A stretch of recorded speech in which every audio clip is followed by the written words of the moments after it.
Hi, welcome back. Today I'm going to watch MrBallen.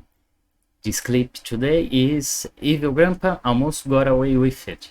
So, let's go.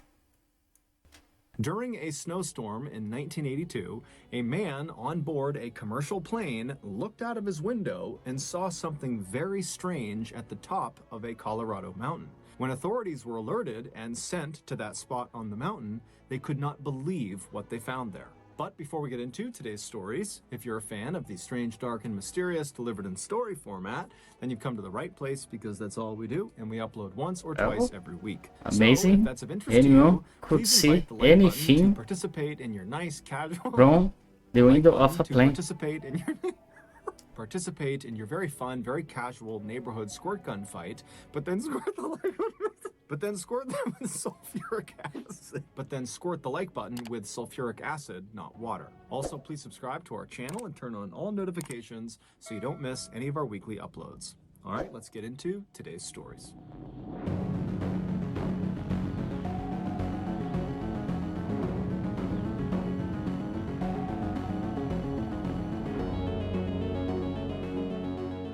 In 2018, a 56-year-old father of four named Tayyeb Suyami was living in a quiet, modest town in New Jersey called Little Ferry. Tayyeb had moved to the United States from Africa back in 1996, and after getting settled in New Jersey, he had landed a job as an accountant for a food importing company. At first, Tayyeb's salary had been enough to provide for the family, but as his family grew, his salary just wasn't enough, and money became a real problem. And so eventually, Tayyeb's wife also got a full-time job, but even then, with two full-time working adults, the family had to stay on a very strict budget just to make ends meet. And that year, in 2018, one of Tayyeb's daughters was getting ready to go to college, and so Tayyeb was forced to refinance his mortgage just to make the initial payments on his child's college bills. But despite his financial struggles, Tayyeb did not let it bother him. He was an eternal optimist who fundamentally believed that in the end, everything would just work itself out. On May 1st of that year, Tayyeb was on his way home from work when his wife called him and asked if he would swing by the grocery store and pick up some orange juice. So Tayyeb stopped at the ShopRite grocery store in Hackensack, New Jersey, which was only a couple miles north of Little Ferry where they lived. And he went inside, he went to the juice aisle, and he scanned the different brands of orange juice. And at some point, he grabbed the most appealing orange juice that was still within their budget. It was $5. He takes the juice, he goes to the front of the store, he pays for it, he goes outside, he hops in his car, and he heads home. When he pulls into his driveway, he gets out, he goes into the house, he goes right into the kitchen where his wife was, and he proudly set the orange juice down on the kitchen table, expecting a thank you from his wife. But his wife turned around and she looked at the orange juice and she saw the brand he had purchased, and she immediately said, "How much did you pay for that?" And Tayyeb said, $5. And she said, "Well, you got to take it back because I know that brand is on sale for $2.50 at the grocery store right down the road. So go return this one." And so Tayyeb was totally annoyed because he just got home from work. He thought he had done a good deed and now he's in trouble. And so he decided, you know what, I'm not going to fight her on this. He just walked over, grabbed the $5 orange juice, and he went back outside, hopped in his car, and took off. A few minutes later, he arrived at the Hackensack, New Jersey ShopRite. He went inside and he went straight to the customer service desk where there was a teenager behind the counter. And Tayyeb walked over to them and he handed them the juice along with his receipt and he asked for a refund. And so while Tayyeb is standing there letting this cashier complete the transaction, he looked behind the cashier at the wall and there was this sign that totally piqued his interest. And so he's staring at the sign, and then finally the teenage cashier, he finishes the transaction and he reaches out across the counter with Tayyeb's $5.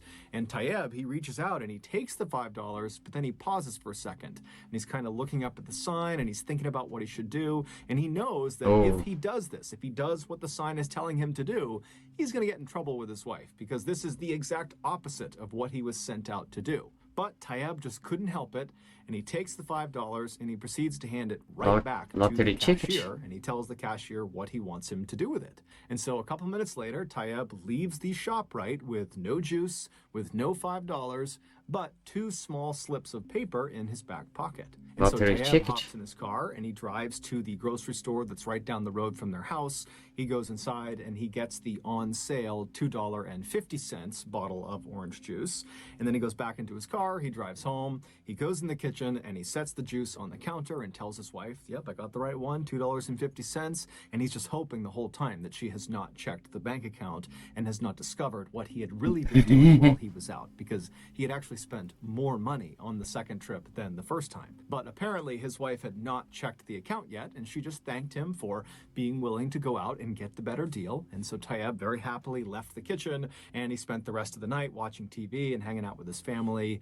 And then early the next morning, Tayeb got up and he decided, you know what, I need to do something to curry some favor with my wife because she's gonna learn what I did with the refund money pretty soon. And so he decided he would just go out and do a bunch of yard work that day, right in front of his wife, to make sure she really saw that he was doing some good stuff. And so he goes outside, he opens up the garage, and he's about to pull the lawnmower out when he notices his car is really dirty. And so he decides, you know what, I'm gonna go wash my car first and then come back and cut the grass and do some other things. And so he goes inside and he tells his wife what his plan is. And she says, okay, I'll see you in a little bit when you come back from the car wash. And then Tayeb went back outside, he hopped in his car, and he left.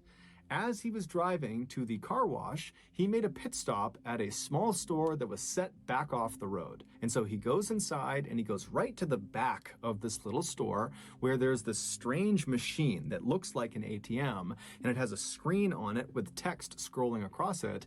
And at the bottom, there was an opening where a barcode scanner was kind of projecting down. And so Tayeb walks up to this machine and he reaches into his back pocket and he pulls out those 2 slips of paper he had got from the grocery store cashier the night before, and he puts the first one under the scanner, and then he reads the text that appears on the screen of this machine. And after reading it, he kind of shrugs his shoulders and puts that piece of paper back in his pocket. And then the second slip of paper he puts into the scanner, and then when he reads the words that pop up on the screen, he thinks there's been a mistake because all it says is "see receptionist." And so he rescans the second slip of paper to see if something different will happen, but sure enough, again, it just says "see receptionist." And so he pulls the second slip of paper out of the scanner, he turns around and he walks to the front of the store and he hands the paper to the woman behind the counter. Over an hour later, Tayeb pulled into his driveway and he sat in his driveway for a second. He was still shaking from what had just happened inside of that small store. And so he gets out of his car, which was still totally dirty. A year of made his free way into shopping. the house and he went straight to the kitchen where his wife was. And so as soon as If he it's gets to the not kitchen, lottery his wife ticket. turns around and looks at him and says, "Where were you? The car wash is like 5 minutes away. Why were you gone for like 2 hours?" But Tayeb, he's got no expression on his face, and he looks at his wife and just says, "Give me $100. And his wife scrunches her face up at him and says, "No, where's your money?" And Tayeb smiles, he turns around, he reaches into his back pocket, and he pulls out that second slip of paper, and he hands it to his wife, and he says, "Here's my money." After getting that $5 refund at the ShopRite in Hackensack, New Jersey, Tayeb noticed a sign on the back wall that was advertising for a Moneyball jackpot lottery. Ah, He lottery decided ticket. to use the $5 refund to buy 2 lottery tickets. And so he buys these 2 lottery tickets, and the next day, that store set back off the road he went What to a was a lucky man. convenience store, a 7-Eleven. That's nice. And the machine Well he was deserved. using was a machine that scanned your lottery tickets to see if they were winners. And so the first ticket he scanned, it was a dud, it didn't win anything. But the second ticket, when he scanned it, it couldn't process the amount of money he had just won. And so that's why it told him to see the receptionist. And so he brought the second ticket up to the counter, he handed it to the woman, and after she scanned it and saw the amount of money he had won, all she could do was say, "Oh my God, oh my God, oh my God." And when he asked her, "What are you looking at? What happened?" She just goes, "Big." And so when he got home, Tayeb handed that slip to his wife, and on it was the amount of money that he had won. He was the jackpot winner. He had won $315 million. Tayeb would say that he Well and his deserved. wife and his kids all laughed and cried and celebrated in the kitchen all night. And within a couple of days, That's Tayeb nice. had left his job, he retired, and he had paid off all of his family's debts. And at his press That's conference nice. for the New Jersey lottery, he was quoted as saying, "I love orange juice now."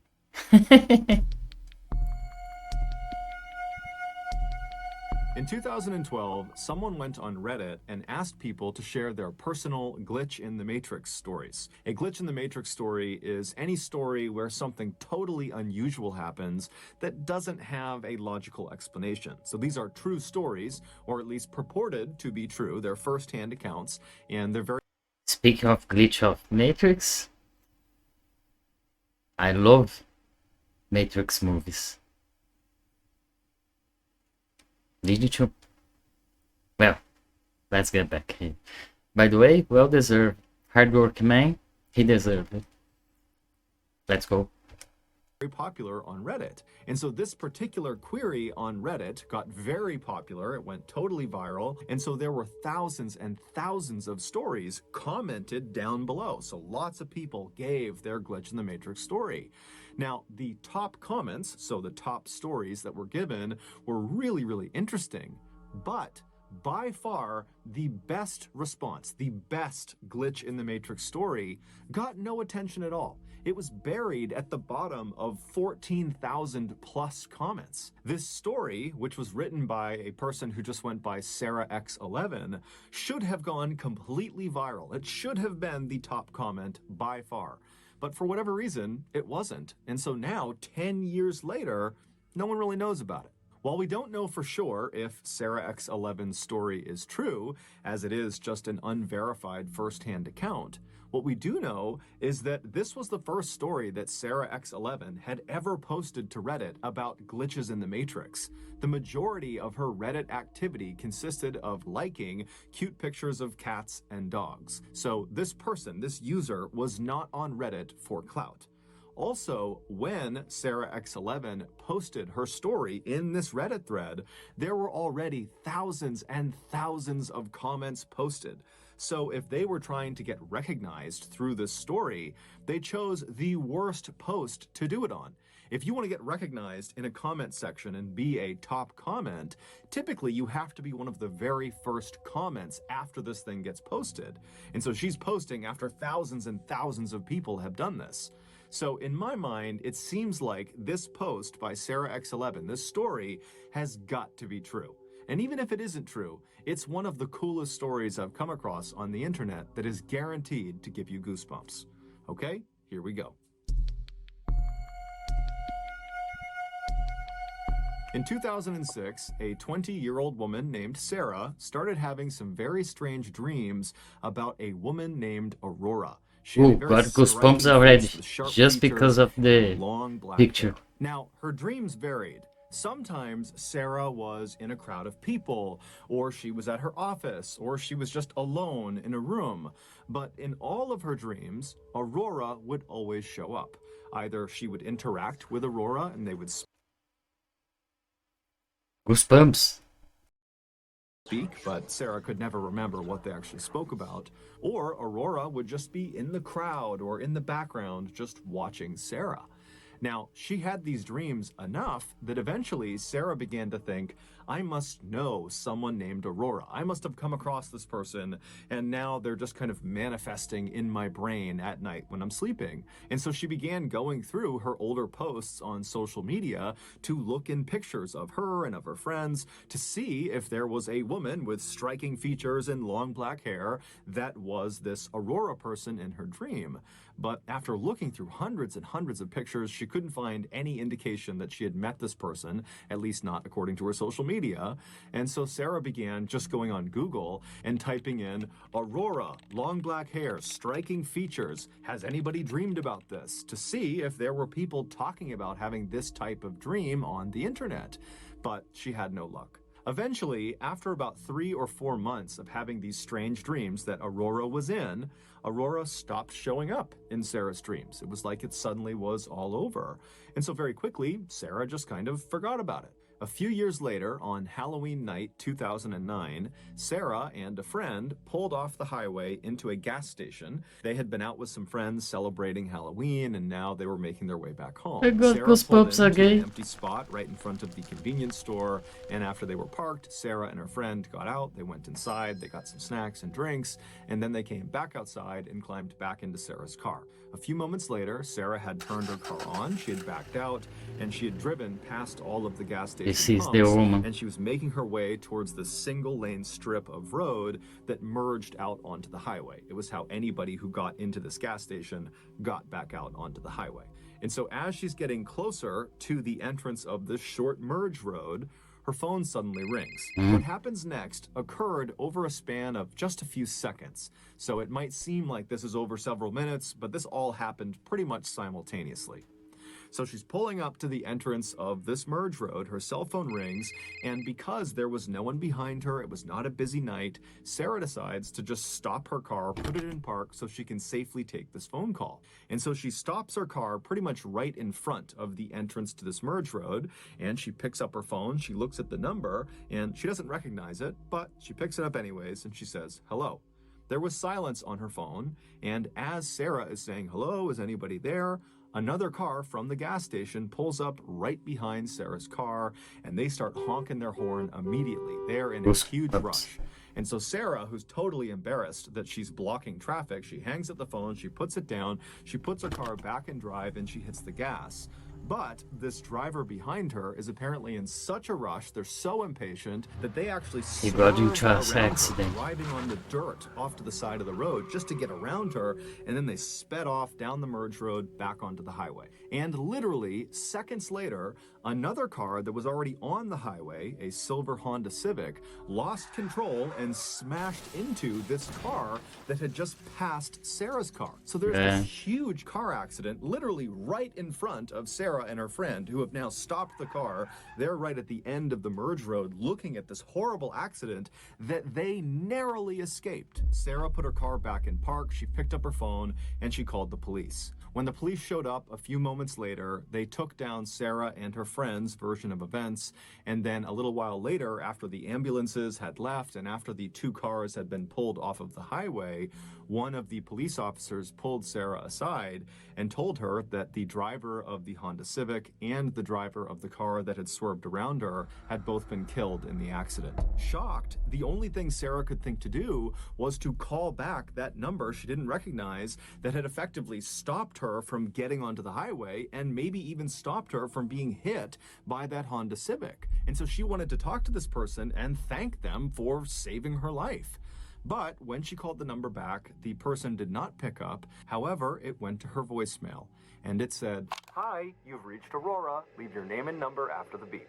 Sarah could not believe it. Goosebumps. She said she had never felt goosebumps like that in her entire life. The next day, Sarah tried calling the number again, and this time the woman, Aurora, answered the phone. The two got to talking, and Sarah explained her crazy dreams and now this crazy car crash thing and how it's all connected. And Aurora would tell Sarah, like, "That's amazing. This is a crazy story you're telling me, except I didn't call you last night. I have no idea how you got my phone number." And so at the end of this phone call, the two women really had not reached any sort of explanation for how this came to be, how they came to be talking. But they ultimately just said, "Okay, hey, thanks and best of luck to you." And then they hung up. After the call was over, Sarah found herself just kind of sitting there, not really sure how to react to what had just happened. It was such a totally bizarre thing that she had just been through over the past 24 hours. And then if you include the dream, this has been a multi-year long thing. And so on a whim, Sarah just opens up her Facebook account and she plugs in Aurora's full name because Aurora had given her full name on this phone call they had just had. It's the same When girl. she looked at her phone, when the results came in, Sarah nearly fainted. Right at the top of the results page was this woman, Aurora's Facebook account. Be And dreaming. her profile picture showed her face. And when Sarah looked at her face, it was the exact same face she had seen so many times in her dreams. It was the same Aurora with the striking features and long black hair. The woman in her dreams was the woman who called her and saved her life. Amazing story.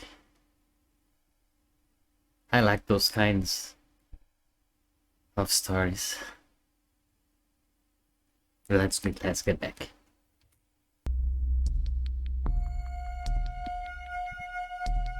On On the evening of January 6th, 1982, a man named Harold Bray, who was a sheriff in Jefferson County, Colorado, which is an area just west of Denver, Evil Grandpa. arrived at the Denver airport. Harold was running late because his commute into the Not airport my favorite had stories, been but treacherous because Denver and the surrounding areas were all getting pounded by a snowstorm. After running into the terminal and getting checked in and getting through security, he made it to his gate right as they were boarding the plane. Feeling very relieved, Harold joined the queue of other people that were getting on the ramp to go down into the plane, and then just a couple of minutes later, he stepped on board and he found his seat, which was located at the front right side of the plane. He sat down in his seat, he buckled in, and then he grabbed an in-flight magazine from the back pocket of the chair in front of him, and he waited for takeoff.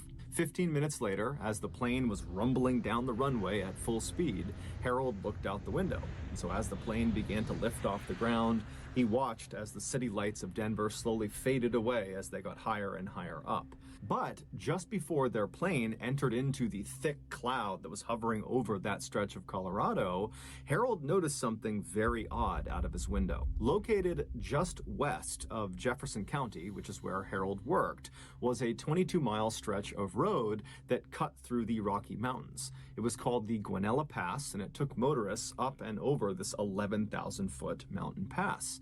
Now, this was a beautiful scenic drive that Harold was very familiar with, but this road was not maintained in the wintertime. So if there was snow on the ground, you simply could not get through this pass. It was impossible. Yet, as Harold looked out of his plane window down to Jefferson County below, and he kind of scanned his way west up into the Rockies, he saw there were clearly a car's headlights on the Guanella Pass. And so Harold's thinking to that's himself, why he why could in see. the world would anyone be on the Guanella Pass in the middle of this huge snowstorm? It didn't make any sense. But as Harold watched this vehicle, he saw what was going on. Whoever was in this vehicle was holding a flashlight out of their window, and they were shining the light straight up into the sky, flashing it on and off, signaling distress. This motorist was trapped. Harold knew the likelihood of another plane happening to fly over this area and looking down and seeing those lights and recognizing them for what they were, an emergency,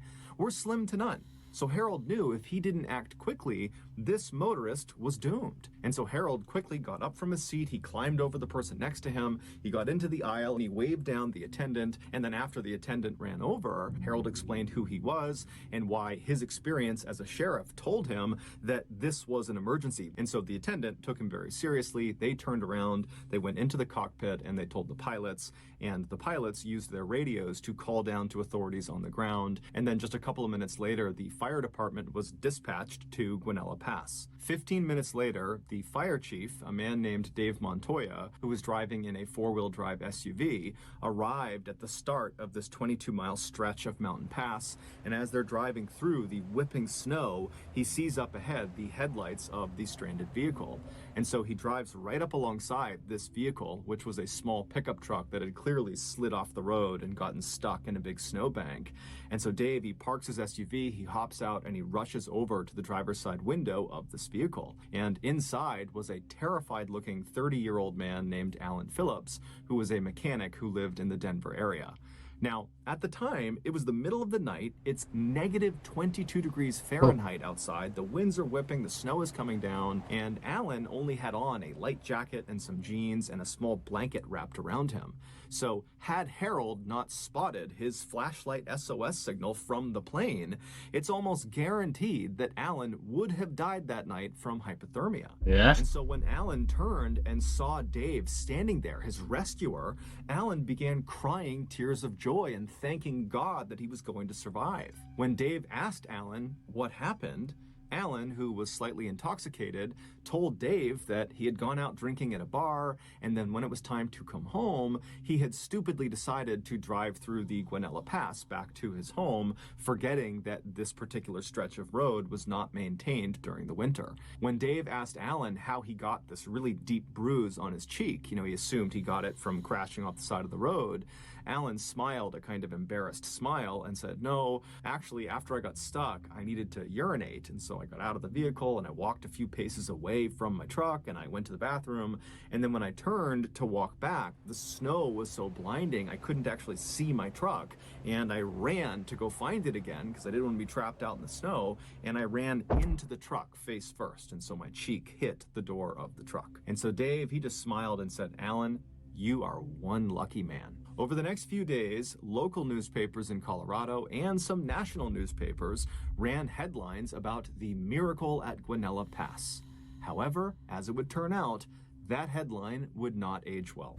38 years later, in 2020, it was discovered that Alan had lied to Dave about why he was in Guanella Pass. The truth was, earlier in the evening that Alan would eventually get stuck, he had murdered 2 hitchhikers near Breckenridge, Colorado, roughly 50 miles from the Guanella Pass. Both of these murders had gone cold, but in late 2020, DNA evidence connected Alan to both cases. Several hours before Alan got rescued, he picked up 22-year-old Annette Schnee, who was hitchhiking, and after she got into his truck, it's believed he held her at gunpoint and then put zip-tie handcuffs on her wrists.